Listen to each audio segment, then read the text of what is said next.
आप देख रहे हैं अल्फा डिफेंस हिंदी में आपका स्वागत है।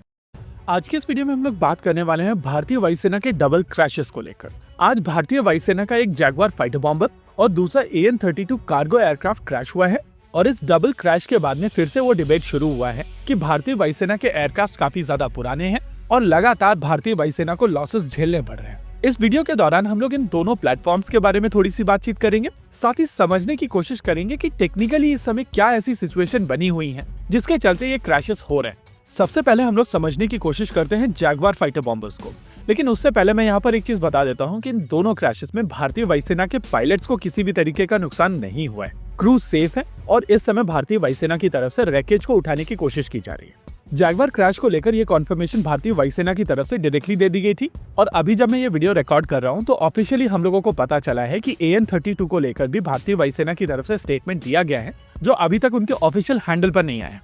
चलिए अब बात कर लेते हैं जैगवार को लेकर। ये बात सच है कि ये एयरक्राफ्ट काफी पुराने हैं और इस पॉइंट ऑफ टाइम पर जिन मेकर्स की तरफ से इस एयरक्राफ्ट को बनाया जाता था उनकी तरफ से हर जगह पर सपोर्ट बंद कर दिया गया है और इस समय भारतीय वायुसेना को छोड़कर कहीं पर भी इन एयरक्राफ्ट का प्रयोग नहीं किया जा रहा है। हालांकि भारतीय वायुसेना की तरफ से इन एयरक्राफ्ट को काफी लेट अक्वायर किया गया था और इसी वजह से भारतीय वायुसेना के इन एयरक्राफ्ट में अभी लाइफ बाकी है। इनको रेलेवेंट बनाए रखने के लिए भारतीय वायुसेना की तरफ से इन एयरक्राफ्ट को अपग्रेड किया गया है और डायरन 3 स्टैंडर्ड पर अपग्रेड करने के बाद में इन एयरक्राफ्ट में एईसा रेडार भी ऐड किया गया है। ओवरऑल भारतीय वायुसेना के इन एयरक्राफ्ट में बहुत सारे चेंजेस इंटरनली किए गए हैं, जैसे कि इनके एयर इनटेक के ऊपर रेडार एब्जॉर्बेंट मटेरियल लगाया गया है, नए सेंसर्स और मिसाइल सिस्टम दिए गए हैं, लेकिन स्पेयर्स का फुलफिलमेंट नहीं हो रहा है। देखिए, जब भी आप एयरक्राफ्ट को बाहर किसी देश से एक्वायर करते हैं और उस देश में उस एयरक्राफ्ट का प्रोडक्शन बंद हो जाता है तो उसके स्पेयर्स मिलना भी बंद हो जाते हैं और आपको कई बार मार्केट से ओवरहॉल्ड पार्ट्स लेने पड़ते हैं जिनकी एक्चुअल परफॉर्मेंस रिलायबल नहीं होती है। इस तरीके की चीजों के चलते कई बार आपके एयरक्राफ्ट क्रैश कर जाते हैं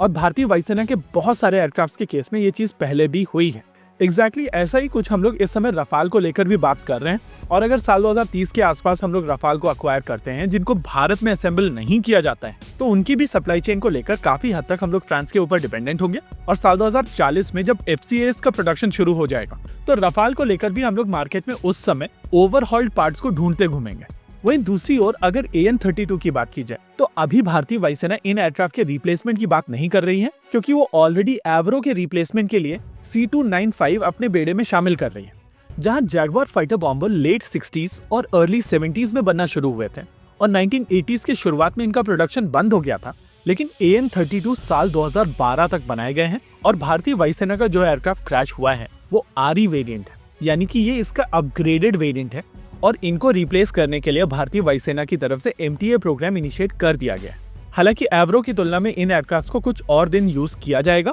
और इसी वजह से MTA में अभी थोड़ा समय है। एनीवेज, एक दिन में 2 एयरक्राफ्ट का क्रैश भारतीय वायुसेना के लिए बढ़ती हुई कॉम्प्लेक्सिटीज को दिखाता है, लेकिन अच्छी चीज ये है कि दोनों ही क्रैशेस में क्रू सेफ है और दोनों ही एयरक्राफ्ट ऐसे एयरक्राफ्ट नहीं है जिनको भारतीय वायुसेना बहुत जल्द रिप्लेस करना चाहती है। जैगवार फाइटर बॉम्बर को लेकर भारतीय वायुसेना का प्लान है कि इनको 2035 में रिप्लेस किया जाएगा और मोस्ट लाइकली MTA को भी कंक्लूड होते होते 2035 हो जाएगा, यानी कि AN-32 भी बहुत जल्दी रिप्लेस नहीं किए जाने। वैसे एक चीज ये भी है कि इस समय भारतीय वायुसेना की तरफ से जैगवार कैटेगरी के किसी भी फाइटर एयरक्राफ्ट के ऊपर काम नहीं किया जा रहा है और ना ही प्लान किया जा रहा है कि इस तरीके के एयरक्राफ्ट को बनाया जाए जो उतने लो उड़ते हुए एनिमी टेरिटरी में डीप जाकर स्ट्राइक करके आ सके। अगर समझने की कोशिश की जाए तो इवेंचुअली भारतीय वायुसेना इस तरीके के रोल मम्टी से कंप्लीट करेंगे, यानी कि man machine teeming. Practically catch warrior और घातक UCAV जैसे प्लेटफॉर्म इस तरीके के रोल करेंगे।